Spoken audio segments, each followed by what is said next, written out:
मध्य जी लॻ ताजो देरो थाणे जी हद ॻोठ कलंदर बख्श बिरोई वासी 12 साला यासिर पुट इब्राहिम बिरोईअ सां मुबैयाना तौर 3 ॼणनि पारां बदफ़ैली करण ख़िलाफ़ नींगर पंहिंजे वालिद सां गॾु ताजो देरो थाणे ते पहुची जवाबदारनि ख़िलाफ़ NC दाख़िल कराए छॾी।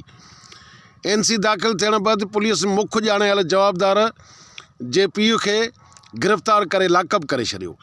वाक़े ख़िलाफ़ ऐं मुख्य जवाबदार गिरफ़्तार न थियण ख़िलाफ़ नींगर पंहिंजे चाचे रफ़ीक अमन सां गॾिजी मध्य जी प्रेस क्लब पहुची एहतिजाजी मुज़ाहिरो कयो। बदफ़ैलीअ जे शिकार थियल नींगर ॿुधायो त नालो यासिर, पीउ जो नालो इब्राहिम। अच्छा, केरु आहे तव्हांखे वठी आए अथऊं? बिरोई। छा नालो आहे हुनजो? शान।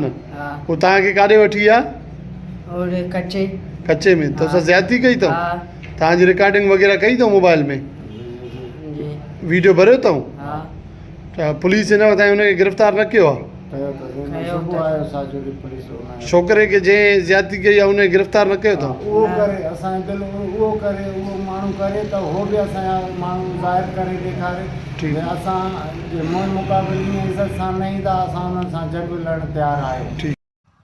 नींगर जे चाचे एहतिजाज कंदे चयो त दादा छा मसइलो थियो आहे? हीउ तव्हां प्रेस क्लब ते आया आहियो, छा मसइलो आहे? बाबा मसइलो इहो आहे त जो छोकिरो नौजवान जेको आहे नंढे ॿार संगत में ईअं मोहबत में जेको आहे सो गॾिजी हली उन्हनि जेको आहे ड्रो करे असां वारे छोकिरे सां बाग़ में वठी हुतां जेको आहे सो खणी ऐं उनखे जेको आहे हितां रहस्य पुलिस चौकीअ खां टपाए ॿाहिरि इहो परते कचे में रेलवे स्टेशन त उते ॿिया छोकिरा बीठा 2 छोकिरा जीअनि जा उन्हनि जे हवाले करे असां वारे छोकिरे खे उतां उन छोकिरे खे असां वारनि लट पुटाणी करे वठी हितां विया आहिनि हली उते जेको आहे सो कार्रवाई बि 3 छोकिरनि कई अथसि। गंदगी कई आहे हिन सां ज़्यादती कई आहे। सो इज़त जो मसइलो आहे। हिन वक़्तु ताईं गवर्नमेंट उन जे जेको आहे जवाबदार खे हाज़िर करे पुलिस गिरफ़्तारी कई आहे हिन वक़्तु ताईं? पुलिस जेको आहे सो हुनजे पीउ खे अची सुबुह साजुरी वठी वियो त वरी पीउ थो चए त मूंखे पुट जी ख़बर न आहे। जे तुंहिंजे पुट जी ख़बर तोखे न आहे त असां तुंहिंजे घर में एॾो दाद फरियादी अजायो थियासीं।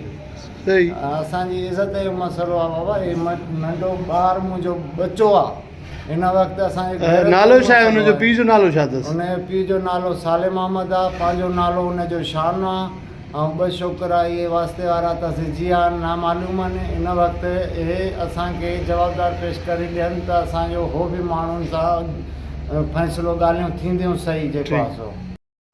हिननि आला अख़्तियारुनि खां नोटिस वठी तदारुक जी घुर कई आहे। आजुज़ भुट्टो, इबरत न्यूज़, मदई जी।